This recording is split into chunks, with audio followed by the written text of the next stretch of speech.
Bienvenidos a Aeternum, el canal donde la historia no solo se aprende, también se escucha, se respira y se sueña. Hoy comenzamos un viaje milenario, uno que nos llevará a las orillas del mar Egeo, al corazón del mundo antiguo, donde los hombres luchaban por el honor y los dioses dictaban el destino desde lo alto del Olimpo. Vamos a adentrarnos en la Ilíada, el poema épico atribuido a Homero, una obra que no solo narra una guerra, sino que explora las emociones más profundas del alma humana: la ira, la pérdida, el amor, el orgullo y la fragilidad de la vida frente a la eternidad. Déjate llevar por esta narración tranquila, tejida con palabras antiguas y ecos del pasado. Relájate, escucha, porque esta no es solo una historia de guerra, es el canto de una época que aún vive en nuestra memoria. Comienza la historia de la Ilíada.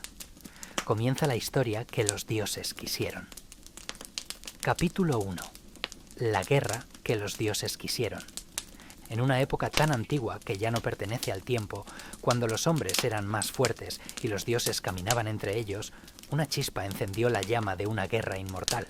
No fue por tierras ni por oro, tampoco por justicia. Fue por una mujer y por el orgullo de los dioses. Aquella mujer se llamaba Helena, y en todo el mundo no había belleza comparable. Hija de Zeus, criada en Esparta, su rostro parecía esculpido por la misma aurora. Tenía el cabello como el trigo bajo el sol del Egeo, los ojos como el mar en calma, y la voz suave como la brisa que mueve las hojas del olivo. Su esposo era Menelao, rey de Esparta. Pero no fue él quien la perdería, sino el mundo entero. Todo comenzó en un banquete en el Olimpo, una celebración nupcial, la boda entre Tetis, una diosa del mar, y Peleo, un mortal. Aquel matrimonio era especial, pues de su unión nacería un niño que pondría al mundo en vilo: Aquiles. Todos los dioses fueron invitados, menos una. Eris, la diosa de la discordia, no recibió su invitación. Humillada, llegó de todos modos, no con regalos, sino con una manzana, una fruta dorada en cuya superficie se leía una sola inscripción: para la más bella. La lanzó sobre la mesa de los dioses, y entonces comenzó la lucha. 3 reclamaron el título. Hera, la poderosa reina del cielo; Atenea, diosa de la sabiduría y la guerra; y Afrodita, señora del amor y el deseo. Incapaces de decidir, llevaron su disputa ante un mortal, un joven príncipe troyano de hermosos rasgos y corazón ingenuo: Paris, hijo del rey Príamo. Los dioses lo llevaron al monte Ida. Allí, en un claro perfumado de pinos y flores salvajes, se le pidió que eligiera. Cada diosa ofreció un regalo. Hera prometió poder y dominio sobre toda Asia. Atenea ofreció victoria en la guerra y sabiduría sin igual. Afrodita no ofreció tierras ni tronos, sino amor. El amor de la mujer más hermosa del mundo, Helena de Esparta. Paris entregó la manzana a Afrodita y selló su destino. Paris partió de Troya con una misión sellada por el favor de una diosa. No viajó como príncipe guerrero, sino como embajador. Llegó a Esparta con un séquito modesto, regalos de ámbar y tejidos finos. Menelao lo recibió con hospitalidad, como era costumbre sagrada entre griegos. El huésped era inviolable, protegido por Zeus Xenios, dios de la hospitalidad. Durante días compartieron vino en cráteras de bronce, pasearon por los jardines del palacio y conversaron junto al fuego. Pero Afrodita ya había sembrado en el corazón de Helena una inquietud antigua, un deseo sutil, como una melodía que no se puede apartar del oído. Cuando Menelao debió marchar a Creta por asuntos urgentes, Paris se quedó. Y entonces ocurrió lo que muchos llaman rapto y otros fuga. Helena partió con Paris. Algunos dicen que fue seducida, otros que fue engañada, y no faltan los que creen que se fue por su propia voluntad, buscando un amor distinto a la vida de reina espartana. Lo cierto es que cuando los barcos de París zarparon y las velas se tensaron al viento, Esparta quedó atrás y el destino del mundo cambió de rumbo. Cuando Menelao regresó, encontró el lecho vacío y los cofres saqueados. En la playa, huellas que llevaban al mar. La rabia se le mezcló con la vergüenza. Pero no estaba solo. Su hermano, Agamenón, rey de Micenas, era el más poderoso de todos los aqueos, y cuando supo del agravio, lo vio como algo más que una ofensa personal. Lo interpretó como una provocación al honor de todos los griegos. Convocó a los reyes, a los príncipes, a los capitanes. En cada rincón de Grecia resonaron los cascos, los escudos, las espadas. Desde Ítaca llegó Odiseo, astuto como nadie. Desde Ftía, el joven Aquiles, aún apenas un hombre, pero ya indomable. Desde Argos, Diomedes, desde Salamina, Áyax, desde Pilos, Néstor, viejo y sabio. Todos tenían un juramento antiguo que los unía. Cuando Helena fue entregada a Menelao, todos los pretendientes juraron defender su unión para evitar guerras entre ellos. Ahora ese juramento se convertía en cruzada. Los astilleros cobraron vida. Las playas se llenaron de barcos. 100.000 hombres, quizá más, se prepararon para partir. No por una mujer, sino por el honor, por los dioses, por el destino. Los vientos eran desfavorables y durante días la flota esperó en Áulide. Entonces el oráculo habló. Artemisa, diosa de la caza, estaba ofendida. Agamenón había matado uno de sus ciervos sagrados. La diosa no permitiría que los vientos cambiaran, a menos que se ofreciera un sacrificio humano. El oráculo fue claro. El viento no soplaría hacia Troya mientras la diosa Artemisa estuviera ofendida. El ejército griego, ya reunido en la costa de Áulide, esperaba varado, como una bestia inmensa encadenada a la arena, y la cadena era invisible, tejida por el enojo de una diosa. La solución fue cruel. El adivino Calcas anunció que Ifigenia, hija de Agamenón, debía ser sacrificada. Solo así Artemisa calmaría su ira. Solo así los vientos cambiarían. Agamenón dudó. Era padre, pero también rey. Y la gloria de Grecia entera dependía de él. Envió un mensajero a Micenas con palabras engañosas. Pidió que su esposa Clitemnestra trajera a Ifigenia con pretexto de boda. Le harían casar con Aquiles, el héroe joven, aún soltero. Pero no habría música, ni guirnaldas, ni promesas, solo un altar. El día del sacrificio, los hombres callaron. Nadie osaba mirar a Ifigenia a los ojos. Los sacerdotes estaban tensos. La brisa seguía sin moverse. Y cuando alzaron el cuchillo sagrado, dicen que Artemisa se compadeció. En el último momento, reemplazó a la muchacha por una cierva. Y se la llevó en silencio, a tierras lejanas, o eso quisieron creer los que no soportaban la culpa. Sea como fuere, ese mismo día los vientos cambiaron, las velas se hincharon, los mástiles crujieron, los remeros gritaron al unísono, y la flota partió hacia el este, dejando tras de sí una costa vacía y un cielo encapotado. Cuentan que eran más de 1000 naves, un mar de madera, de bronce, de hombres y cantos. Cruzaron el Egeo como un enjambre silencioso. Al frente, los más nobles, entre ellos Aquiles, aún impaciente, con la sangre caliente y la sombra del destino detrás de cada paso. Cuando los troyanos vieron la costa llenarse de velas, pensaron que los dioses habían desplegado alas sobre el mar. La guerra estaba en camino, pero no sabían que no sería una guerra breve, ni gloriosa, ni justa. Sería un lamento largo, extendido durante 10 años, una danza de lanzas, ceniza y sangre, y todo por una manzana, todo por un juicio en un claro del bosque, todo porque los dioses quisieron. La flota griega llegó a las costas de Troya como un amanecer oscuro. Las naves eran estrechas, largas, con proas decoradas con ojos vigilantes y fieras de madera. Los guerreros descendieron como olas. El bronce relucía en los cascos, en los pectorales, en las lanzas. La playa ardía bajo el peso de la guerra. Pero Troya no era una aldea indefensa. La ciudad estaba protegida por murallas tan altas que se decía que Poseidón y Apolo las habían levantado con sus propias manos cuando fueron castigados por Zeus a servir como obreros mortales. Era una ciudad rica, repleta de torres, de templos, de mercados. Sus calles resonaban con el canto de los bardos y los gritos de los niños. No era un lugar preparado para caer fácilmente. El rey Príamo, anciano y sabio, gobernaba desde lo alto de la ciudadela. A su lado, su esposa Hécuba y sus muchos hijos, Héctor, el mayor, protector de Troya, hombre de honor, fuerte y sereno. Paris, cuyo juicio aún ardía en el recuerdo de los dioses, y otros tantos príncipes y capitanes que defenderían con su vida las puertas de Dardania. La guerra no comenzó con grandes batallas. Los primeros días fueron escaramuzas, saqueos en los campos, templos incendiados. Los troyanos resistían tras las murallas. Los griegos acampaban en la llanura, junto al mar. Pasaron semanas, luego meses, y pronto años. 10 años duró el sitio de Troya.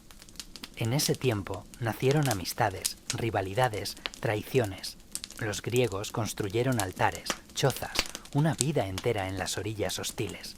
Los dioses miraban desde el Olimpo, pero no permanecían inmóviles. Atenea favorecía a los griegos, Afrodita protegía a Paris, Apolo cuidaba a Héctor. Hera, resentida por la elección de Paris, alentaba el fuego de la guerra. Y Zeus, padre de todos, permitía que el destino avanzara. Los hombres luchaban, pero no sabían que sus acciones eran parte de un tejido antiguo, un tapiz ya tejido antes de su nacimiento, un destino al que no podían escapar. En el campamento griego, cada tienda tenía su historia. Algunas estaban llenas de risas y vino, otras de heridas y silencio. Los días eran calurosos y polvorientos, las noches largas y envueltas en el rumor del mar. En una de las tiendas vivía Aquiles, hijo de Tetis y Peleo, el más veloz, el más fiero, el más hermoso. Su madre, sabiendo que el destino lo condenaba a una muerte gloriosa, lo había bañado en las aguas del Estigia, haciéndolo casi invulnerable. Solo un punto en su talón, donde sus dedos lo sostenían, había quedado expuesto. Aquiles no era un soldado más, era una llama, y todos lo sabían. Junto a él, su inseparable amigo Patroclo, fiel, discreto, valiente. Caminaban juntos, comían juntos, soñaban juntos. Eran como dos mitades de un mismo ser. Los demás lo respetaban o lo temían. Agamenón, el comandante supremo, era fuerte, pero orgulloso. Odiseo era sabio, lleno de astucias que rozaban el engaño. Áyax era como una muralla, impenetrable. Néstor, el anciano de voz templada, hablaba de guerras antiguas como si fueran cuentos lejanos. En las murallas de Troya, Héctor se mantenía firme. No era solo un guerrero, era esposo, era padre, era hijo. Sabía que el deber lo llamaba a luchar, pero también sabía que la guerra consume incluso a los justos. Los dioses seguían interviniendo, a veces en forma de niebla, otras con flechas que desviaban el curso, pero siempre ocultos tras velos de poder. La guerra, lentamente, se transformó en destino. No había vuelta atrás. Nadie regresaría igual. Muchos no regresarían en absoluto. Y, sin embargo, entre tanta muerte y destrucción, nació una historia que ha perdurado por milenios. Una historia de rabia y capítulo 2. El 10º año de guerra. Ira, honor y destino. Canta, oh diosa, la cólera de Aquiles. Así comienza la Ilíada. No con el origen de la guerra, ni con la caída de Troya, sino con una emoción profunda, humana, violenta, la cólera. Han pasado ya 9 años desde que los griegos llegaron a las costas de Troya. La guerra se ha vuelto rutina. Los campamentos son como ciudades improvisadas, el sonido del bronce sobre los escudos, una música cotidiana. El dolor, un huésped habitual. Los saqueos han dejado templos en ruinas. Entre los botines, no solo oro y armas, también mujeres. Una de ellas era Criseida, entregada a Agamenón, el rey de reyes. Pero su padre, el sacerdote Crises, llegó hasta el campamento. con ofrendas, palabras humildes y la esperanza de recuperar a su hija. Agamenón lo despreció, y entonces Apolo, ofendido por el ultraje a su sacerdote, desató una peste terrible sobre el ejército aqueo. Los hombres morían, no por la lanza, sino por fiebre, por dolor. Los campos olían a muerte, los piras funerarias ardían día y noche. El adivino Calcas, presionado por el héroe Aquiles, reveló la causa. La cólera de Apolo no cesaría mientras Criseida no fuese devuelta. Agamenón aceptó a regañadientes, pero exigió un pago a cambio, y eligió a Briseida, la esclava amada de Aquiles. No era solo una mujer, era el único lazo de ternura en la vida de un guerrero. Era compañera, consuelo, símbolo de estatus y orgullo. Cuando los emisarios llegaron a la tienda de Aquiles y se llevaron a Briseida, el silencio cayó sobre la playa. Un silencio tenso, lleno de fuego contenido. Aquiles no gritó, no atacó, solo se retiró. A partir de ese momento, juró no volver a luchar por los aqueos. Se sentó junto al mar, sus pies tocaban la espuma y su mirada se perdía en el horizonte. Llamó a su madre, Tetis, diosa de las aguas profundas. Ella emergió entre las olas, plateada como un sueño húmedo, y Aquiles, con voz rota, le pidió que intercediera ante Zeus, que hiciera sufrir a los griegos, que les mostrara cuánto lo necesitaban, que supieran lo que perdían al despreciar a su mayor héroe. La ausencia de Aquiles se sintió como una grieta en la columna vertebral del ejército. Ya no se oían sus pasos al amanecer, ni el tintinear de su lanza, ni la sombra veloz que recorría el campamento como un dios entre mortales. Sin él, los aqueos estaban incompletos. Podían seguir luchando, pero algo dentro de ellos empezaba a desmoronarse. Los días que siguieron fueron confusos. Los troyanos, liderados por Héctor, comenzaron a ganar terreno. Los griegos eran empujados una y otra vez hasta los mismos límites de su campamento, cerca de las naves, donde el mar lamía las quillas en retirada. Pero Agamenón no daba su brazo a torcer. Él era el rey de Micenas, el gran líder de los aqueos, y aunque había perdido a su mejor guerrero, seguía empeñado en mantener el control. Una noche, Zeus envió un sueño a Agamenón, un sueño engañoso. Le dijo que el momento era propicio, que los griegos ganarían si atacaban al alba, y el rey, confiado en la visión, convocó al consejo de guerra. Al amanecer, las tiendas se vaciaron. Los jefes de cada región, cada isla, cada reino, se reunieron en torno al rey. Había hombres de Tesalia, de Etolia, de Creta, de Ítaca, de Argos, y allí, en ese consejo, se oyó por primera vez una idea peligrosa: volver a casa, abandonar la guerra, aceptar que Troya no caería. Pero Odiseo, astuto y elocuente, se adelantó con palabras suaves, firmes, persuasivas. Recordó el juramento de los reyes, el deber con Helena, con los dioses, con el honor. La asamblea se calmó, y entonces se ordenó preparar al ejército. Lo que siguió fue uno de los pasajes más grandiosos del poema: el catálogo de las naves. Una larga enumeración de todos los pueblos de Grecia, de sus jefes, de sus tierras, de sus barcos, desde Beocia hasta Rodas, desde Locris hasta Pilos, desde Salamina hasta Lacedemonia. Más de 1000 naves, 100.000 hombres, una coalición de culturas y dialectos, todos reunidos por una causa común. Marchaban al ritmo de los tambores, los cascos brillaban al sol, los caballos piafaban, las lanzas se alineaban como un campo de trigo metálico. Pero entre ellos faltaba Aquiles, y el destino, silencioso, comenzaba a inclinarse. Mientras los aqueos se alineaban en la llanura y los tambores llamaban a la guerra sin gloria, muy por encima de ellos, en el monte Olimpo, los ojos de Zeus se posaban sobre la tierra. Había escuchado el ruego de Tetis, la diosa del mar, madre de Aquiles, y aunque sabía que intervenir inclinaría el equilibrio, también sabía que el destino ya había sido trazado. Durante un banquete entre los dioses, Zeus hizo una promesa silenciosa, pero Hera, su esposa, lo conocía bien. Ella, siempre protectora de los aqueos, sospechó de inmediato. Los cielos se tensaron, el Olimpo dejó de ser un lugar sereno. Zeus, irritado por las preguntas de Hera, le ordenó callar, recordándole que su poder era superior al de todos los dioses juntos. Las nubes se espesaron, el trueno habló, y la decisión fue tomada. Zeus enviaría su favor, no a los griegos, sino a los troyanos. Comenzó enviando a Apolo, el dios arquero, protector de las murallas de Ilión. Apolo descendió envuelto en niebla, cruzando el cielo como una sombra dorada.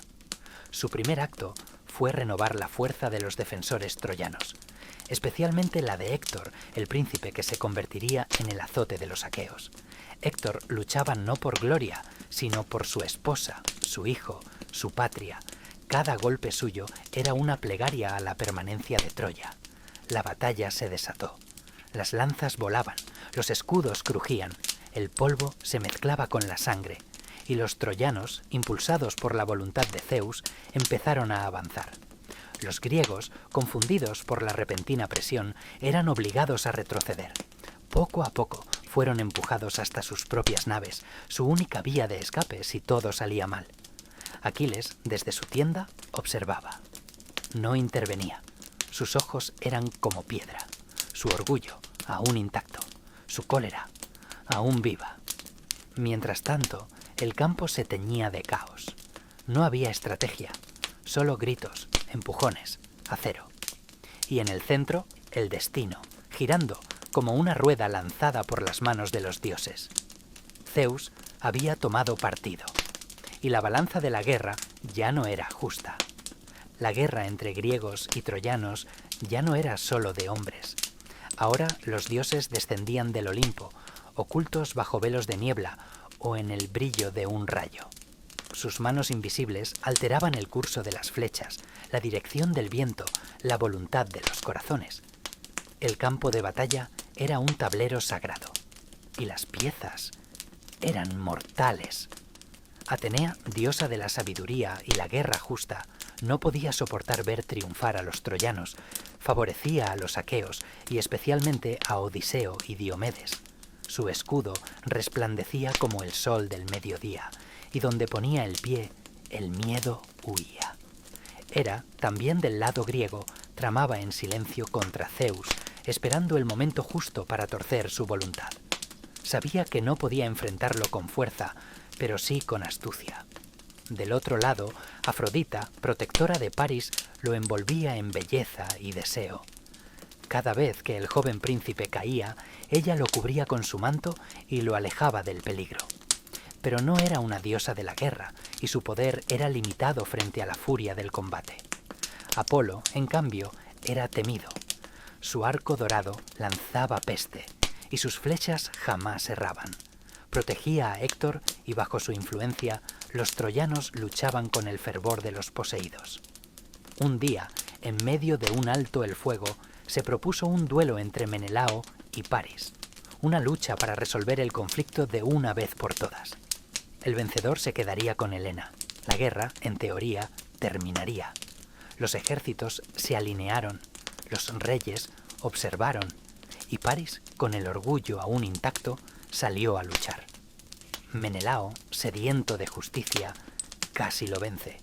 Lo arrastró por el casco, ya a punto de clavar la lanza. Pero entonces Afrodita intervino. En un instante envolvió a Paris en una nube de perfume y lo transportó al interior de su alcoba en Troya, junto a Helena. La tregua se rompió. Atenea, furiosa por el engaño, bajó al campo y provocó a un arquero troyano, Pándaro, para que lanzara una flecha a Menelao. La flecha voló, silenciosa, y el pacto se quebró. La batalla volvió a encenderse. El engaño, el deseo, la venganza y el honor eran ahora armas tan poderosas como las lanzas. Los dioses ya no miraban desde lejos, se movían entre los hombres, los impulsaban, los confundían, los protegían o los condenaban.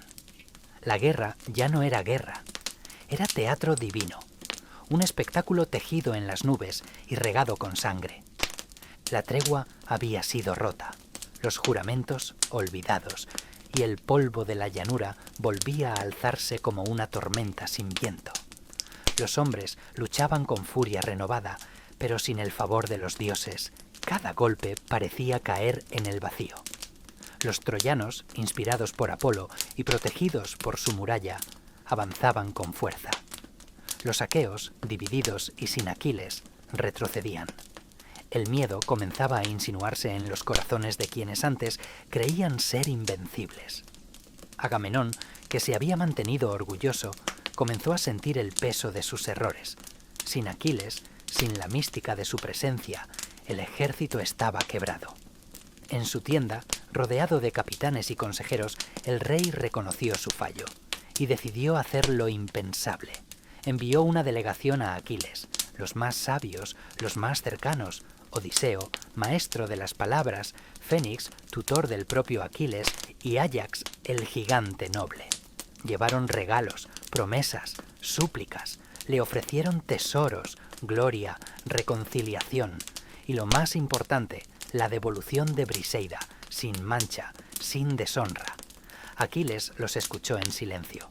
Odiseo habló de la patria, de los compañeros que caían. Fénix recordó su infancia, sus lágrimas de niño y sus juegos con espada de madera.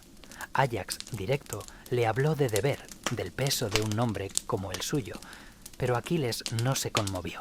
Su cólera aún ardía. Era fuego sin salida, no era capricho, era principio, había sido humillado y no quería gloria a cambio de silencio. Les ofreció hospitalidad, les dio vino, pero no su lanza. Los emisarios regresaron con las manos vacías. Y esa noche, las estrellas sobre el campamento griego parecieron más lejanas que nunca. El mar murmuraba su canto eterno. Las antorchas temblaban con el viento.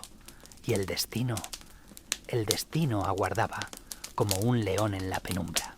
Capítulo 3. Héctor, defensor de Troya.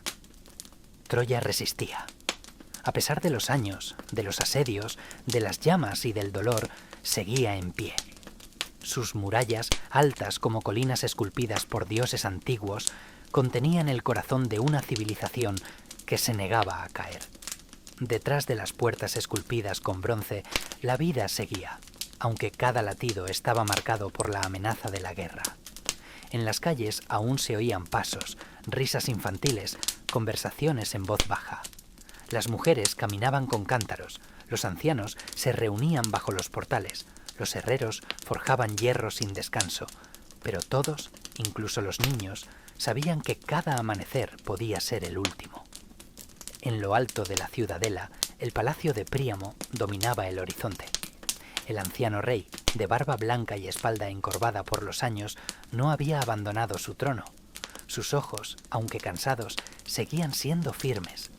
Junto a él, Hécuba, su esposa, tejía sin pausa, sus dedos largos entrelazando hilos como quien quisiera contener el destino.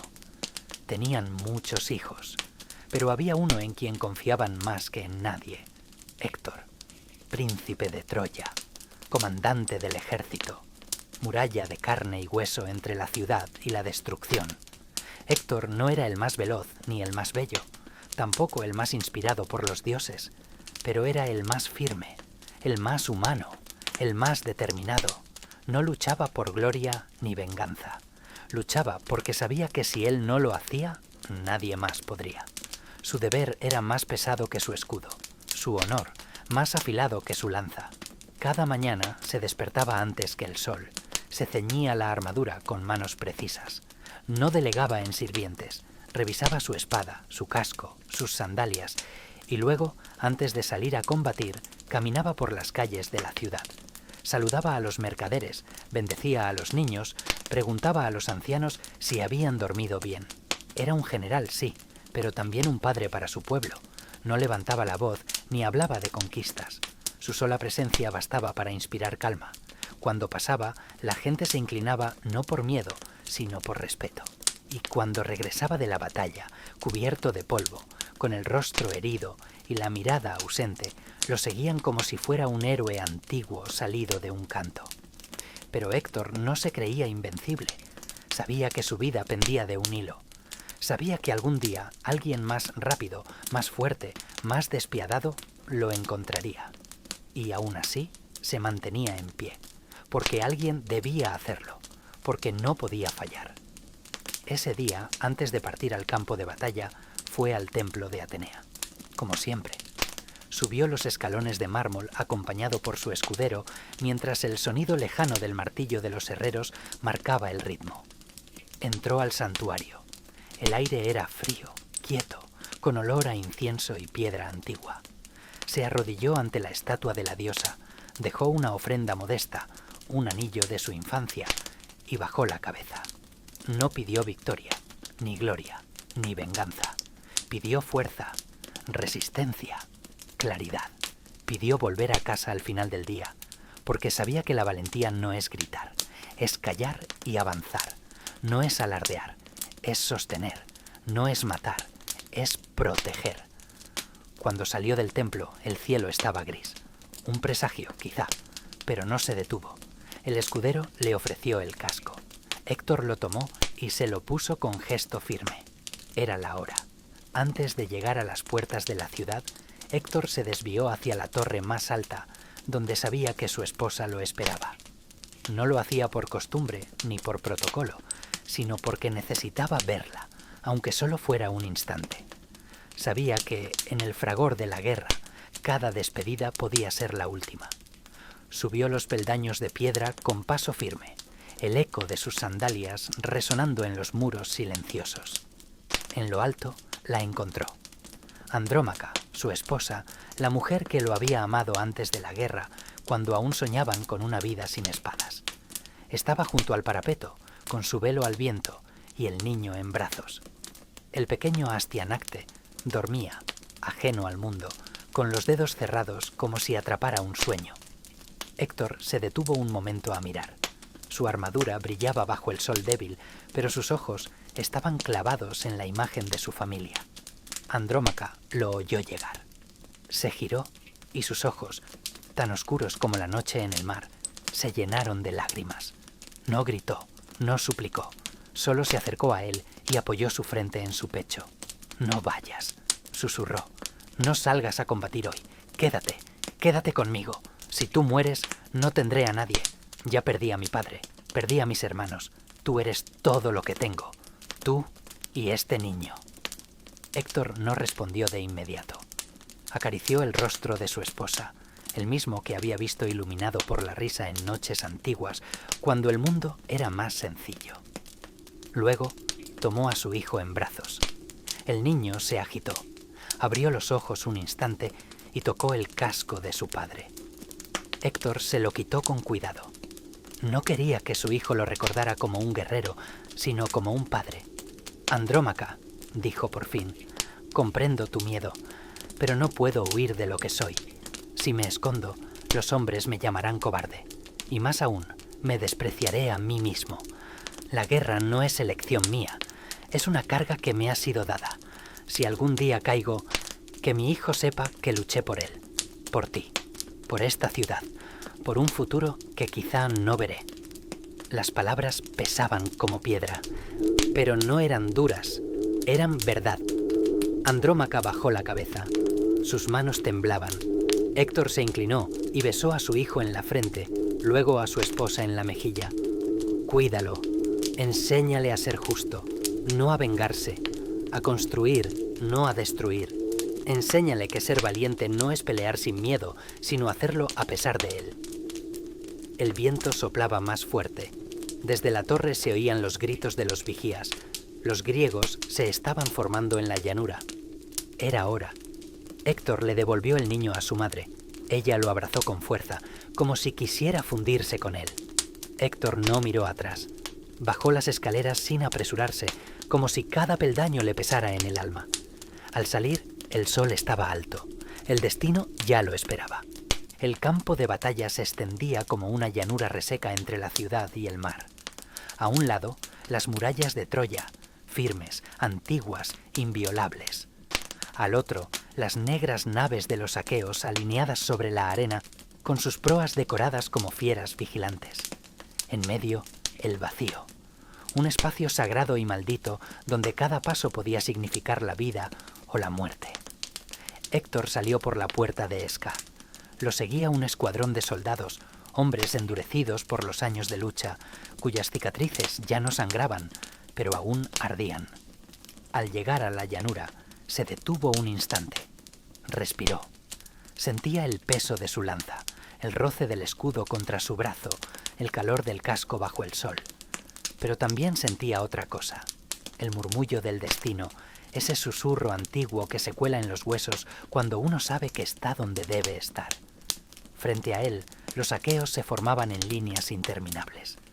Se veían los estandartes de Argos, los carros de Micenas, los escudos de Lacedemonia, cada grupo dirigido por un rey, cada rey con su historia, su furia, sus ambiciones. Héctor no buscaba gloria, solo resistir, detenerlos, alejarlos de su casa, de su hijo, de su esposa. Cada paso que daba hacia ellos era un acto de protección, no de conquista. El primero en acercarse fue Áyax Telamonio, alto como una torre, con un escudo que cubría todo su cuerpo. Se miraron de lejos, se reconocieron. No había odio entre ellos, solo respeto, pero sabían que uno debía caer para que el otro siguiera. Antes del choque, Héctor alzó la voz, no para insultar, sino para ofrecer un duelo limpio. Que luchemos, tú y yo, y que los dioses decidan. Si yo muero, devuélveme a mi familia. Si tú caes, te honraré con fuego y canto. Áyax asintió. No era un hombre de muchas palabras, pero entendía el honor. El combate fue largo, lanza contra lanza, escudo contra escudo. Héctor giraba con agilidad, atacando desde ángulos inesperados. Áyax avanzaba con fuerza bruta, como una roca imparable. Ninguno cedía, ninguno temblaba. Los soldados, a ambos lados, observaban en silencio. No era solo una lucha, era una lección. Cuando ambos quedaron heridos y exhaustos, los heraldos intervinieron, se detuvieron, sin rencor. Héctor regresó a su línea cojeando, con una herida en el muslo y otra en el brazo. Pero no sangraba rabia, sino orgullo contenido. Había enfrentado al más fuerte y seguía en pie. El día continuó con escaramuzas. Odiseo lideró una carga por la izquierda. Diomedes trató de romper el flanco, pero los troyanos resistían. Héctor los mantenía unidos, como una columna que no se parte aunque tiemble. En un momento vio caer a uno de sus hermanos, se lanzó a rescatarlo, escudo en alto, espada en mano, lo sacó de entre los cuerpos, lo llevó hasta la línea segura y luego volvió al frente sin detenerse. La batalla terminó al caer el sol. Nadie ganó, nadie cantó, solo cuerpos en el polvo y cuervos en el aire. Héctor caminó entre los suyos, tocó hombros, agradeció, ayudó a vendar heridas. No había terminado, solo había empezado otra jornada más. Esa noche, mientras los hombres dormían en las murallas y las antorchas ardían junto a los cadáveres aún no recogidos, los dioses se reunieron en lo alto del Olimpo. Desde sus tronos de mármol contemplaban la guerra de los mortales con una mezcla de indiferencia y pasión. No era solo un conflicto entre hombres, era una partida de ajedrez entre fuerzas divinas. Zeus, el padre de todos, observaba en silencio. Sus cejas espesas y su mirada de tormenta no dejaban ver inclinación alguna. A un lado, Hera, su esposa, sostenía su copa con los dedos tensos. Ella apoyaba a los aqueos. A su juicio, Troya debía caer por orgullo, por insolencia, por haberse atrevido a juzgarla inferior a Afrodita en el célebre juicio de París. Enfrente, la misma Afrodita defendía a los troyanos con el fervor de una madre. París era su protegido, y con él toda su estirpe. Ares, dios de la guerra, sonreía en su rincón, disfrutando el caos sin tomar bando firme. Y Apolo, el dios de la luz y la peste, miraba con ojos dorados a Héctor, su favorito entre los hombres. La guerra de los humanos se decidía, en parte, entre susurros celestiales. Aquella noche, Zeus habló.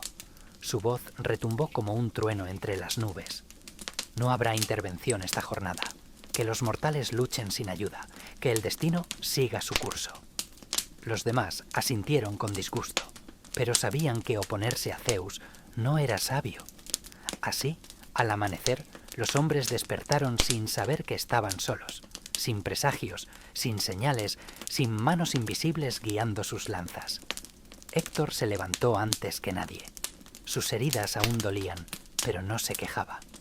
Bajó a las murallas, miró al este y vio el sol ascender sobre el mar. El día prometía ser sangriento. En el campamento aqueo, Agamenón ordenaba a sus hombres formar líneas. Las bajas eran muchas, el ánimo bajo. Sin Aquiles, sin el favor divino, el ejército se desmoronaba como un muro sin cimientos. Pero aún quedaban héroes: Diomedes, Odiseo, Néstor, Menelao. Todos se preparaban. Héctor descendió a la llanura acompañado por sus oficiales. No llevaba palabras de arenga, solo mirada firme. A cada uno que pasaba le tocaba el hombro. No prometía gloria, prometía luchar con ellos, a su lado, hasta el final. El choque fue brutal. Grito contra grito, hierro contra hierro. El polvo se alzó como niebla. Las lanzas volaban como enjambres de muerte. Y en el centro de todo, Héctor. Lo vieron cortar filas enemigas. Lo vieron herir sin odio, luchar con arte, no con rabia. Se movía como guiado por música, como si cada paso fuera parte de una danza antigua, conocida solo por los dioses y los verdaderos guerreros. Mientras tanto, en el Olimpo, los dioses observaban en silencio. Incluso Ares, por un instante, guardó su sonrisa. Había algo en ese hombre, en ese gesto de determinación sin fanfarria, que despertaba respeto. Apolo se levantó, bajó la mirada a la tierra y, sin romper el juramento, sin intervenir abiertamente, inclinó el equilibrio, no con rayos ni con plagas, sino con brisa, con azar. Un escudo cayó en el momento preciso, una lanza se desvió un palmo, una piedra hizo resbalar al enemigo. Pequeños gestos, invisibles, pero suficientes. Al caer la tarde, los aqueos se retiraron. Los troyanos avanzaron unos pasos más. No era una victoria, pero sí un mensaje. Troya aún respiraba, y su aliento tenía nombre: Héctor. Esa noche, mientras los troyanos celebraban con cautela una jornada sin derrota, Héctor no participó en los banquetes. No buscaba vítores ni copas alzadas. Se retiró en silencio, cruzando las calles empedradas, saludando con un leve gesto a quienes lo miraban con admiración.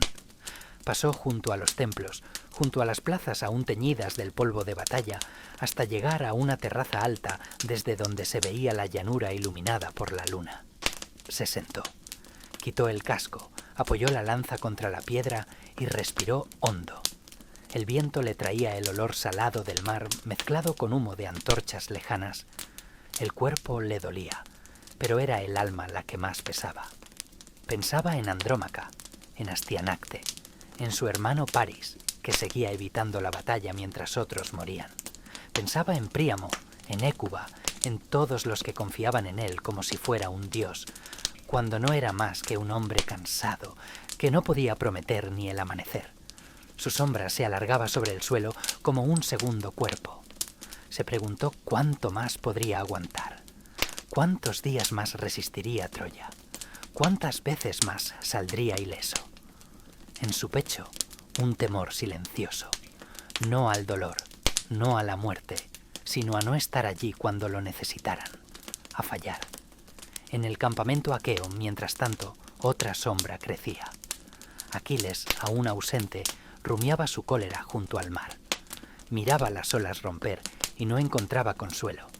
Pero alguien se acercaba a él con noticias que lo cambiarían todo. Patroclo, su amigo del alma, ya no soportaba ver a los griegos caer.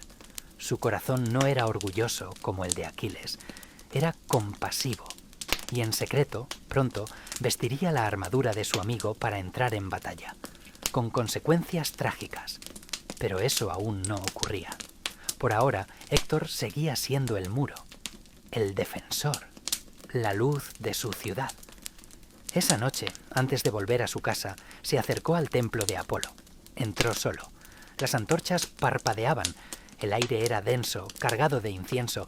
Se arrodilló y cerró los ojos. No pidió ayuda, ni milagros, solo pronunció palabras silenciosas. Dame otro día, solo uno más, para luchar, para proteger, para volver. se levantó, salió, y la luna lo acompañó en su camino, proyectando su silueta sobre las piedras. La ciudad dormía.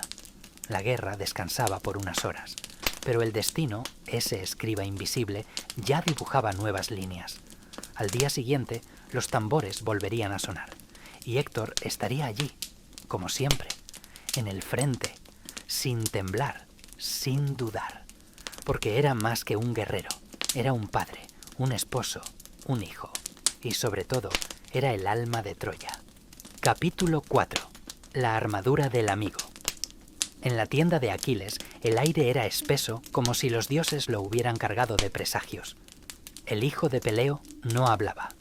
Pasaba los días junto al mar, con la mirada fija en el horizonte. Briseida había sido devuelta, sí, pero su orgullo seguía herido, y la muerte de tantos griegos comenzaba a calar incluso en su alma endurecida. Solo Patroclo lograba acercarse a él sin miedo. Patroclo, su amigo, su sombra, su otra mitad. Habían crecido juntos, entrenado juntos, combatido juntos, pero mientras Aquiles era tempestuoso y feroz, Patroclo era suave, compasivo, luminoso. El dolor de los griegos lo angustiaba. Cada día que pasaba, más hombres caían. La sangre empapaba la arena junto a las naves. Los gritos herían el cielo. Y Héctor avanzaba como un dios de la guerra, imparable, heroico, fatal. Una tarde, Patroclo entró en la tienda.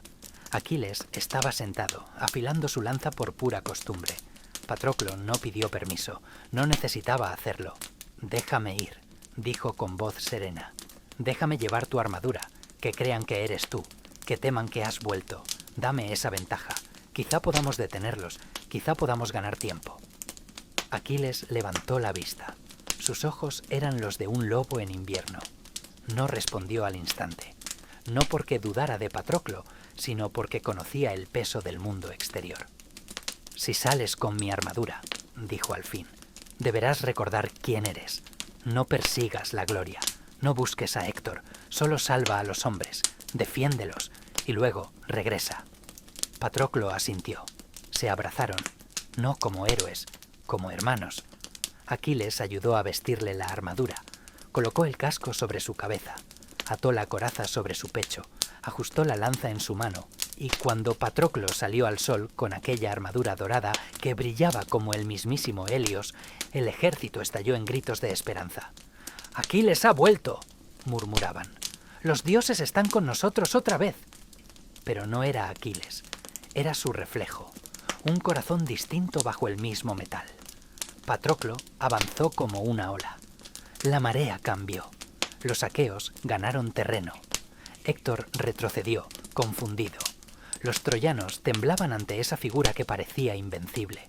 Patroclo luchaba con furia, pero también con piedad. No mataba por gusto, golpeaba con precisión, salvaba a los heridos, gritaba órdenes claras, era como una brisa fresca en el infierno. Aquella tarde la batalla giró. Las naves ardientes fueron salvadas, las lanzas troyanas fueron contenidas, los griegos recuperaron espacio. Pero entonces ocurrió lo que Aquiles temía. Patroclo se sintió invencible. El rugido de la victoria en los oídos, la sangre caliente, el corazón latiendo con fuerza. Vio a Héctor y lo siguió. Cruzó las líneas enemigas. Se adentró demasiado. Perdió de vista a sus compañeros y entonces apareció Euforbo, joven troyano de lanza veloz. Lo hirió. Patroclo tambaleó. Héctor, atento, lo alcanzó. Lo abatió. Lo miró a los ojos antes de clavarle la lanza. El silencio cayó por un segundo sobre la llanura, como si hasta los dioses contuvieran el aliento. Patroclo cayó. Su alma se escapó como un hilo de luz entre la sangre y el polvo. La noticia no tardó en llegar. Cuando uno de los soldados trajo el cuerpo de Patroclo al campamento, cubierto por una capa rota y bañado en sangre seca, Aquiles no comprendió al principio. Caminó hacia él con el ceño fruncido, como si los ojos le engañaran. Pero cuando vio el rostro inmóvil, cuando vio la herida profunda en el pecho, cuando reconoció la empuñadura de su propia lanza en la mano de un muerto, el mundo se desmoronó. Cayó de rodillas. No gritó, no lloró de inmediato. Solo se inclinó sobre el cuerpo y apoyó la frente contra el pecho de su amigo. El silencio era denso como el humo. Luego llegó el grito. Un alarido tan profundo que heló la sangre de quienes lo escucharon. Era el grito de un dios herido. Un lamento que subió desde la arena hasta los cielos. Aquiles rasgó sus vestiduras, se cubrió la cabeza de ceniza y maldijo su propia cólera. Todo esto, por mi orgullo, por mi rabia, si hubiera luchado, si no me hubiera encerrado en mi ofensa. El dolor lo partía por dentro como una lanza lenta. Néstor, Odiseo, incluso Agamenón acudieron a su tienda. No había reproches, solo dolor compartido. Aquiles no hablaba, solo acariciaba el cabello de Patroclo como si pudiera despertarlo. Y entonces habló con su madre, Tetis. Ella vino del mar otra vez, como espuma convertida en diosa, y se sentó a su lado. «¿Qué quieres, hijo mío?», preguntó, aunque ya lo sabía. «Vengar a Patroclo», respondió Aquiles con los dientes apretados. «Pero sabes lo que eso implica», murmuró ella. «Si vuelves a la batalla, no regresarás. Tu destino está sellado. Tu gloria será eterna, pero tu vida breve». Aquiles no dudó. «Prefiero una muerte gloriosa que una vida vacía. Que los troyanos me teman otra vez. Que Héctor sepa lo que ha despertado». Tetis asintió. Bajó al fondo del océano, donde moraban los dioses herreros, y pidió a Hefesto una nueva armadura. Una armadura digna del mayor de los héroes. Mientras tanto, Aquiles permanecía junto al cuerpo de Patroclo. No permitió que nadie lo tocara. No comería, no dormiría, hasta tener su venganza. Ordenó preparar un túmulo. Lavó el cuerpo él mismo. Lo envolvió en lino limpio. Puso una moneda sobre su lengua para el barquero del Hades. Y cuando la armadura llegó, traída por ninfas marinas, Aquiles la contempló en silencio. Brillaba como el sol al mediodía. El escudo era redondo, amplio, decorado con escenas del mundo. La ciudad en guerra y en paz, los campos de labranza, los astros girando, la danza y la muerte. Aquiles se vistió sin decir palabra. Cada pieza encajaba con él como si el destino la hubiera forjado desde su nacimiento. Cuando salió de la tienda, los hombres lo miraron como si vieran a un dios. Su figura resplandecía. El silencio se hizo en el campamento. Todos sabían que algo cambiaría. Aquiles había vuelto, pero no era el mismo. Era más duro, más frío, más solo. Había cruzado el umbral del dolor, y lo que venía ahora era una tempestad. Cuando Aquiles apareció en el campo de batalla, el viento pareció detenerse. Los troyanos miraron hacia el horizonte y vieron una figura dorada, rodeada de luz, con el escudo centelleando como un sol terrestre. Durante un instante, la guerra se detuvo. Héctor, desde las murallas, sintió un escalofrío recorrerle la espalda. Sabía quién era. Sabía lo que venía. Aquiles no lanzó proclamas. No pidió venganza en voz alta. Solo levantó la lanza. Su mirada lo decía todo. Era una tormenta a punto de desatarse. El primer ataque fue fulminante. Los aqueos, que habían peleado sin su campeón durante tanto tiempo, se reagruparon tras él como hijos tras su padre. Aquiles abrió brecha con una velocidad inhumana. No parecía tocar el suelo. Su lanza era una extensión de su ira. Cada troyano que se cruzaba con él caía sin remedio. Los escudos se partían, las lanzas se desviaban. Ningún hombre podía detenerlo. Mató a Tersíloco, a Mulius, a Aretón, a todos los hijos de Troilo que salieron a enfrentarlo. Era como si el propio Ares caminara entre los vivos. La sangre salpicaba su nueva armadura, pero el metal seguía brillando. En su rostro no había gozo, solo dolor transformado en justicia. Mientras tanto, los dioses observaban. Zeus no dijo nada. Hera sonreía con satisfacción. Apolo fruncía el ceño. Afrodita temía por su protegido. Ares se incorporó en su trono. Incluso él, el dios de la guerra, reconocía que aquello no era solo combate. Era un sacrificio, una danza de muerte con un solo objetivo, llegar hasta Héctor. Pero antes de que eso ocurriera, Aquiles cometió una transgresión. Persiguió a los troyanos hasta el río Escamandro, y allí mató sin tregua. El agua se tiñó de rojo. Cuerpos flotaban como ramas rotas. El río, un dios antiguo, habló. «Basta, Aquiles, has profanado mis aguas». Pero Aquiles no escuchó. Siguió matando. El Escamandro, furioso, se alzó contra él. Las aguas crecieron. Se formó un remolino. Intentó arrastrarlo, ahogarlo, enterrarlo bajo barro y ramas. Por primera vez en mucho tiempo, Aquiles estuvo en peligro. Gritó. Y entonces apareció Hefesto, dios del fuego, enviado por Hera. Lanzó llamas sobre el río, secó sus orillas, obligó a Escamandro a retirarse. El equilibrio divino temblaba. Aquiles volvió al frente. Su armadura humeaba, pero su paso era firme. Buscaba un solo rostro entre la multitud. Héctor. En lo alto de las murallas, el príncipe troyano sabía que no podía huir, que no debía, aunque temblaba. Aunque su padre Príamo y su madre Hécuba le rogaban que se quedara dentro de la ciudad, que no se enfrentara solo a la furia de Aquiles, él sabía que su hora había llegado. «Si he de morir», dijo, «que sea en el campo, con mi espada en la mano, no escondido como un cobarde». Bajó las escaleras, ajustó su casco, llamó a sus hombres y salió por las puertas de Escea hacia su destino. El campo se silenció como si los propios dioses hubieran contenido el aliento. En medio de la llanura, entre los cadáveres y las armas caídas, se alzaban dos figuras. Aquiles, reluciente como una tormenta encarnada, y Héctor, sereno, trágico, con la frente alta. Durante un instante, ninguno habló. Se miraron, y en esa mirada se dijeron todo. «Yo maté a Patroclo», dijo Héctor. «Pero fue en combate limpio, no fue traición».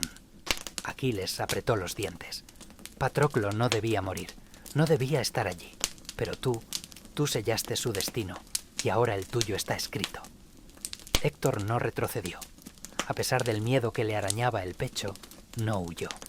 Pensó en Andrómaca, en su hijo, en su padre, ya anciano, y pensó que el mayor honor era morir con el escudo en la mano. Aquiles lanzó el primer golpe. Héctor lo esquivó, giró, contraatacó. Sus lanzas chocaron, se movían como sombras veloces, como estrellas cruzándose en la noche. Cada impacto hacía temblar el aire. Cada paso levantaba polvo y ecos de muerte. Los griegos y troyanos miraban desde lejos. Ninguno intervenía. Sabían que ese combate era más que una lucha.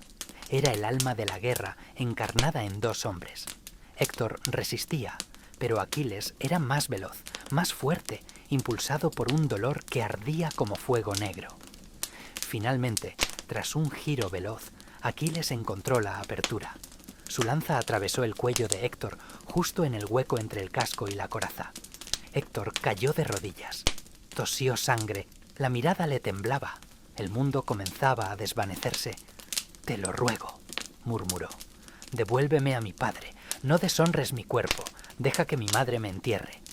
Pero Aquiles, ciego de ira, no escuchó. «¿Tuviste piedad tú con Patroclo? Namber, pues ahora tu cuerpo será alimento de los perros». Héctor suspiró.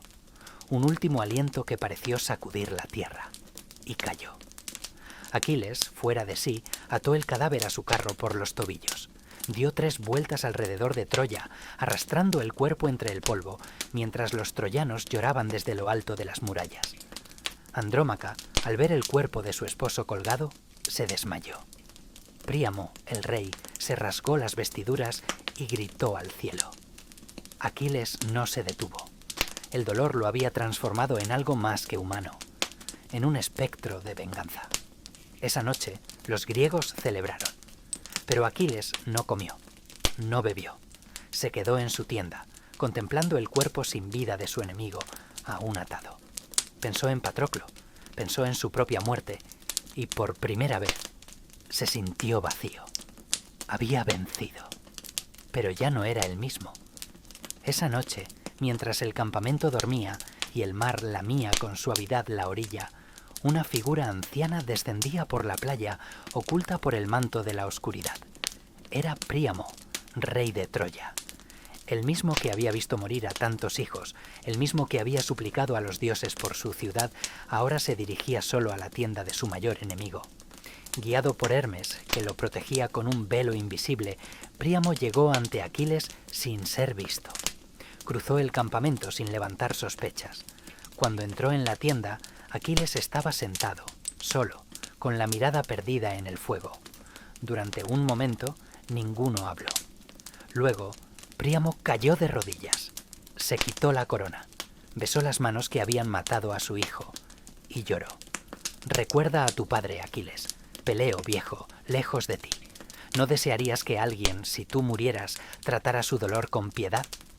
Aquiles lo miró con ojos heridos. Sintió que el universo se encogía en ese instante. La cólera que lo había devorado durante días se quebró en su pecho. Vio no a un enemigo, sino a un padre, a un hombre doblegado por el amor. Y lloró.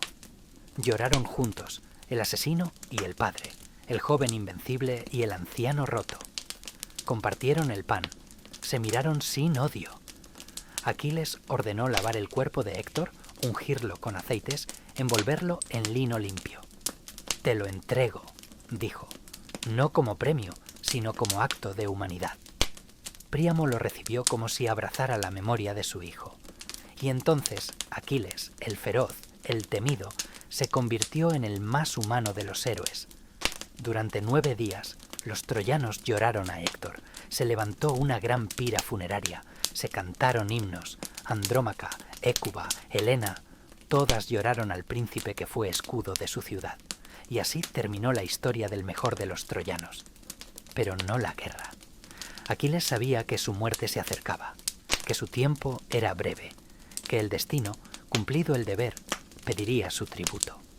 Pero por un instante, en esa noche de fuego suave y palabras sinceras, brilló algo distinto en el corazón del poema. Algo más fuerte que la lanza, más profundo que la herida. La compasión, el perdón, el reconocimiento de que incluso en la guerra, incluso entre enemigos, hay espacio para el alma. Y así cerramos este canto de la Ilíada, con una imagen que perdura más allá de los escudos rotos. Aquiles y Príamo, 2 hombres, 2 dolores, unidos por el amor a los que han perdido. Capítulo 5. El destino del héroe. Aquiles sabía que la muerte lo seguía. No era un rumor, ni una profecía lejana. Lo sentía en los huesos, en la piel, como un aliento frío que rozaba su nuca incluso en el calor del mediodía. Desde que Patroclo cayó, algo se había quebrado en él. Había vengado su muerte, había devuelto el cuerpo de Héctor, había llorado con Príamo, pero seguía sintiendo el vacío, como si el mundo ya no le perteneciera, como si su tiempo se estuviera agotando. El canto de los pájaros, el brillo del mar, el tintineo de las armas, todo parecía más lejano, más frágil. Los días se sucedían con lentitud. Aquiles no regresó al combate de inmediato. Se sentaba junto a la pira de Patroclo, hablándole en voz baja. Le contaba cosas que nadie más oía. Juró que le construiría una tumba digna. Juró que le ofrecería el sacrificio que los héroes merecen. Y lo hizo. El día señalado, ordenó levantar una alta pira funeraria. Colocó sobre ella aceite, miel, perfumes traídos de lejanas islas. Luego colocó el cuerpo de Patroclo en el centro, envuelto en lino, con su copa favorita, su lanza, su cinturón. Los aqueos se reunieron en silencio. Aquiles encendió la llama, y el fuego se elevó como una lengua sagrada que tocaba el cielo. El humo se llevó el alma de su amigo, según la costumbre, hacia el Hades, pero Aquiles no estaba en paz. Al amanecer convocó juegos funerarios, una forma de honrar a Patroclo con velocidad, fuerza, habilidad. Se corrieron carreras de carros, de pies ligeros, combates con lanza, lanzamiento de disco, pruebas de resistencia. Aquiles entregaba los premios con solemnidad. Había oro, caballos, armas, pero todos sabían que el verdadero premio era su mirada, su aprobación.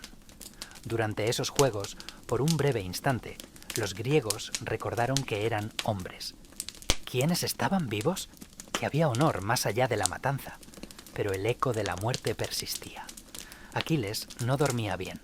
Soñaba con el mar, con su madre Tetis llamándolo desde las profundidades.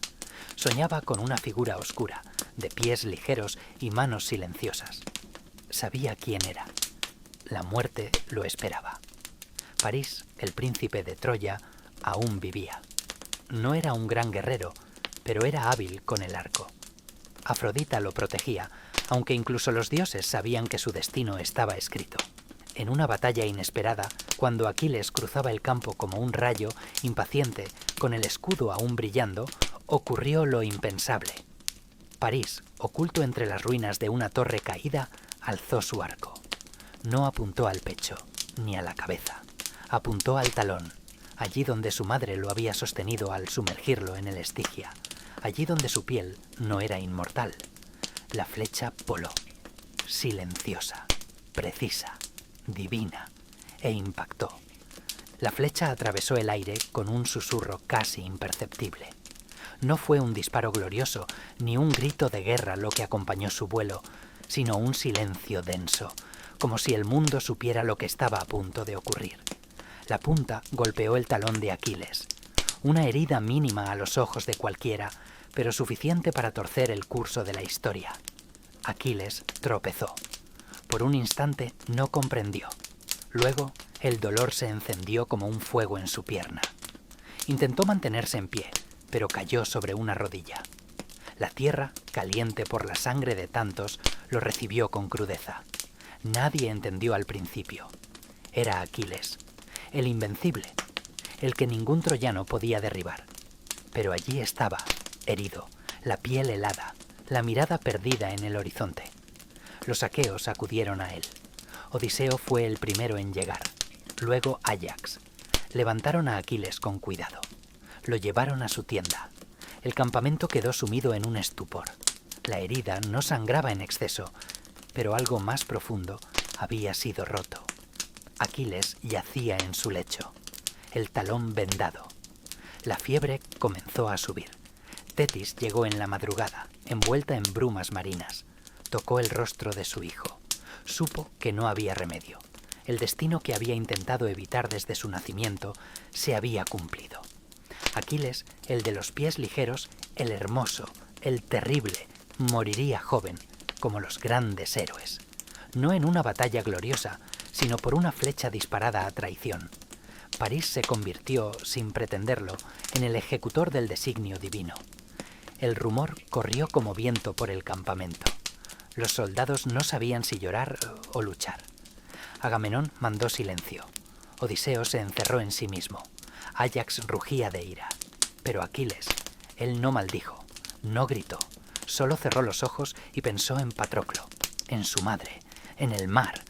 Que mi nombre no se olvide, dijo. Que digan que fui valiente, que amé con todo mi ser, que fui hijo del destino, pero también de la tierra. Tetis sostuvo su mano hasta el último aliento. Cuando el sol se alzó sobre el mar Egeo, Aquiles exhaló por última vez, y el mundo, por un instante, pareció detenerse. Los dioses lo miraban desde el Olimpo, algunos con respeto, otros con temor. Zeus no dijo nada. Hera desvió la mirada. Apolo, que lo había guiado tantas veces en la batalla, permaneció en silencio. Ninguno podía alterar lo escrito, y lo escrito era que incluso el más grande debía caer. Los aqueos velaron su cuerpo como si fuera un rey. Lo lavaron con esencias, lo vistieron con una túnica blanca, la más fina, lo cubrieron con su escudo. Sobre el pecho colocaron su lanza y su espada, y junto a él, en una urna tallada, las cenizas de Patroclo. Odiseo fue quien pronunció las palabras. Su voz temblaba, pero su corazón era firme. Aquiles, hijo de Tetis, del linaje de los dioses, tu gloria no morirá. Serás cantado en todas las generaciones. Donde haya guerra, donde haya honor, donde se alce una espada, tu nombre será recordado. Las llamas se alzaron una vez más. El fuego consumió la carne, pero no la historia. El alma de Aquiles bajó al Hades, pero su figura permaneció entre los vivos, envuelta en mito, en el corazón de cada guerrero, en la memoria de cada poeta. Y así el talón se convirtió en símbolo, no de debilidad, sino de humanidad, porque incluso los más poderosos tienen un punto vulnerable, y es allí, justo allí, donde reside lo que nos hace eternos. Durante 9 días, los griegos no empuñaron espadas. No se oyó el clamor de los escudos, ni el bramido de las trompetas de guerra. En lugar de eso, en cada rincón del campamento reinaba el silencio. Un silencio antiguo, como el de los templos abandonados. El héroe había muerto, y los hombres sentían que algo más profundo que un cuerpo caído había desaparecido. Era el símbolo, la esperanza, el dios entre mortales. Aquiles, el incomparable, ya no estaba. Tetis, su madre, no abandonó el lugar. Se sentó junto a la urna de su hijo. Su cabello de espuma cubría sus hombros, y su llanto no era un lamento, sino un canto. Un canto tan suave que incluso las olas se detenían a escucharlo. Los dioses del mar acudieron, nereidas, tritones, espíritus de las aguas profundas. Toda una procesión acuática subió desde las profundidades para despedir al semidios. En la playa, los griegos preparaban la mayor de las piras, más alta que la de Patroclo, más adornada, más solemne. Sobre una estructura de ciprés y olivo colocaron la urna de Aquiles y la de Patroclo, unidas por una faja de lino. Alrededor colocaron sus armas, su escudo, su coraza dorada, y junto a todo ello los regalos de los aqueos, copas de oro, espadas, cofres con joyas, pieles de león, ánforas de vino. Cada jefe trajo una ofrenda. Menelao dejó su anillo de guerra. Áyax depositó su casco, rajado en 1000 batallas.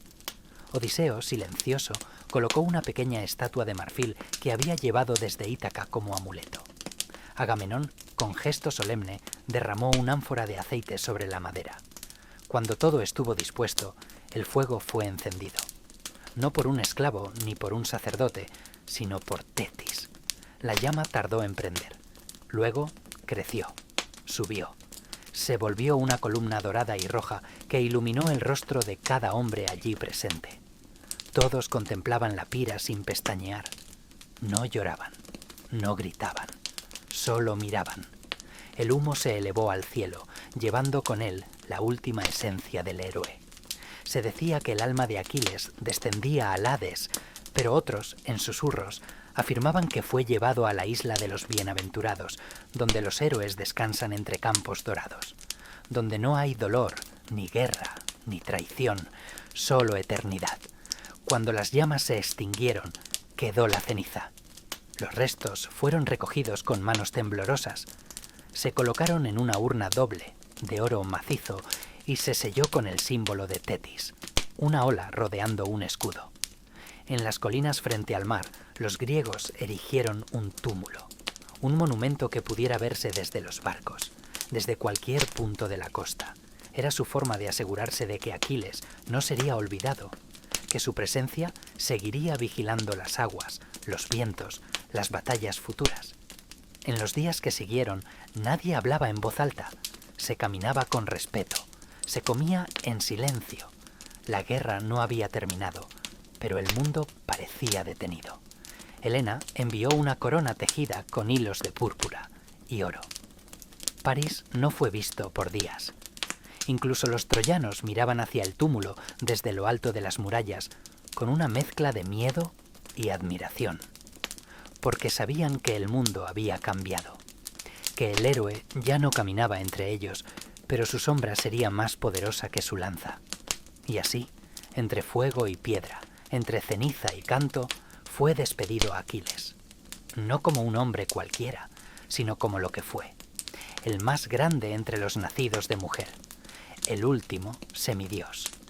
La muerte de Aquiles no solo dejó un vacío en el campamento griego, sino que desató una tormenta silenciosa entre los jefes, porque aunque el héroe había partido, su legado aún pesaba, y con él la posesión más codiciada de toda la guerra, su armadura, forjada por Hefesto, entregada por los dioses, símbolo del poder y del favor divino. Agamenón no la reclamó, ni Menelao. Todos sabían que esa armadura debía pertenecer a un guerrero digno de continuar el peso de Aquiles. 2 nombres se alzaron por encima del resto. Áyax, hijo de Telamón, el más fuerte y valiente después de Aquiles, y Odiseo, rey de Ítaca, el más astuto, el de la mente aguda. Ambos habían combatido codo a codo con el héroe. Ambos lo habían protegido, defendido, llorado. Pero solo uno podía vestir su armadura. Los jefes aqueos, incapaces de decidir, organizaron un juicio. No sería por combate, sino por palabra. Cada uno tendría que exponer por qué merecía la herencia del semidios. Primero habló Áyax. Su voz era grave, directa. Recordó cada hazaña en batalla, cada escudo que había defendido, cada línea enemiga que había atravesado con fuerza bruta. Habló de honor, de valor, de sangre derramada por los aqueos. Su discurso fue una lanza lanzada al corazón del consejo. Luego habló Odiseo. Su tono fue más suave, pero más penetrante. No enumeró sus victorias, sino que apeló a la inteligencia, a la estrategia, al equilibrio que un guerrero debía tener entre fuerza y mente. Recordó cómo había rescatado el cuerpo de Aquiles del campo de batalla, arriesgando su vida.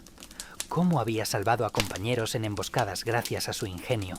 Su voz envolvió a los oyentes como niebla que se cuela por cada rendija. Cuando ambos terminaron, el silencio reinó, y los jefes, uno a uno, se inclinaron hacia Odiseo. La armadura fue entregada al rey de Ítaca. Áyax no protestó, no gritó, no alzó la voz, solo bajó la mirada, giró sobre sus talones y caminó hacia el mar. Esa noche nadie lo vio. Al amanecer, su cuerpo fue hallado entre las rocas. Se había arrojado sobre su propia espada. El segundo de los grandes había caído. La guerra de Troya, una vez poblada por héroes, se iba quedando huérfana. Uno a uno, los astros se apagaban, pero los dioses no lloraban. Miraban desde el Olimpo como si todo fuera un juego de piezas. En la sala de mármol del palacio de Zeus, las risas aún resonaban. Afrodita, Apolo, Ares, todos habían tomado parte en el destino de los hombres. Solo Atenea miraba en silencio. Sabía que lo peor aún no había llegado. En las murallas de Troya, Héleno, hermano de Héctor, adivinaba con sus dones proféticos que la ciudad se acercaba a su fin. En Ítaca, Penélope tejía por las noches y deshacía al alba, esperando a un esposo que aún no había partido. En el corazón de la guerra, todo parecía calmo, pero era una calma falsa. El espíritu de Aquiles vagaba por los campos de batalla, no como un fantasma que asusta, sino como un recuerdo que empuja. Los hombres se preguntaban qué haría él en su lugar, cómo cargaría la lanza, cómo daría la orden, y en cada decisión su sombra estaba presente. Los bardos comenzaban a componer versos en su honor. En los banquetes se hablaba de sus hazañas. Su nombre se volvía inmortal, no por la lanza, no por el escudo, sino por el eco que dejaba en los corazones. Y así, en medio de una guerra sin fin, el mayor de los héroes seguía presente, invisible, pero eterno. Cuando el polvo de la guerra se asentó y las llamas del último saqueo se extinguieron, quedó el silencio. Un silencio antiguo, no de muerte, sino de recuerdo. Los que sobrevivieron miraban hacia las murallas de Troya, ahora reducidas a escombros, y sabían que nada volvería a ser igual. La historia de Aquiles no terminó con su muerte. Comenzó realmente después de ella, porque un hombre muere una vez, pero su nombre puede vivir 1000 generaciones. En los banquetes, cuando los guerreros colgaban sus espadas y los bardos afinaban la lira, era su nombre el que abría los cantos. Aquiles, el de los pies ligeros, el que eligió una vida breve, pero gloriosa. El que rechazó la calma de una vejez tranquila por el rugido del escudo, el brillo de la espada, el fuego del destino. El que amó con fiereza, lloró como un hombre y murió como un dios. Los poetas comenzaron a trazar su figura en palabras, primero con versos sueltos, luego con epopeyas enteras. Cada generación añadía un matiz, una imagen, una emoción, y así el recuerdo de Aquiles creció. Fue más grande que su cuerpo, más fuerte que su lanza. Fue idea, mito, espejo. En la Hélade, los niños aprendían su nombre antes de aprender a leer. En los templos, los sacerdotes murmuraban su historia como si fuera sagrada. En los campos de batalla, su sombra cabalgaba entre filas de hombres que nunca lo habían visto, pero que lo sentían presente. En tiempos de paz, los viejos hablaban de él como si fuera un dios. Algunos decían que había sido llevado a los Campos Elíseos. Otros que descansaba en la Isla Blanca, donde los héroes inmortales paseaban entre jardines sin fin, y otros, simplemente, que vivía en cada corazón que ansiaba la gloria, la verdad o el amor. Porque eso fue Aquiles. No solo un guerrero, fue un recordatorio de que la vida es breve, de que el dolor y el honor caminan juntos, de que la muerte no es el final si se ha vivido con propósito. Y así, desde el corazón ardiente de la Ilíada, su nombre ha cruzado los siglos. Ha sido dicho en templos, en plazas, en escuelas, en teatros. Su historia ha sido contada en papiros, en mármol, en pinturas, en canciones. Aquiles es el eco de lo eterno en lo efímero, el grito que no se apaga, el fuego que sigue ardiendo en la palabra. Y cuando alguien, en la oscuridad de una noche sin estrellas, escuche una historia que comienza con «Canta, oh diosa, la cólera de Aquiles», sabrá que no escucha solo un relato antiguo. Escucha el pulso de la humanidad, su furia, su ternura, su deseo de trascender. La Ilíada termina, pero el canto no se apaga, porque mientras haya quien lo recuerde, mientras haya quien escuche, Aquiles vive, y con él cada lágrima, cada lanza, cada verso. Su historia no es solo de guerra, es de amor, de pérdida, de orgullo, de perdón, de la chispa divina que arde en cada corazón humano. Y así, bajo las estrellas eternas del cielo griego, el canto continúa, silencioso, vibrante, inmortal.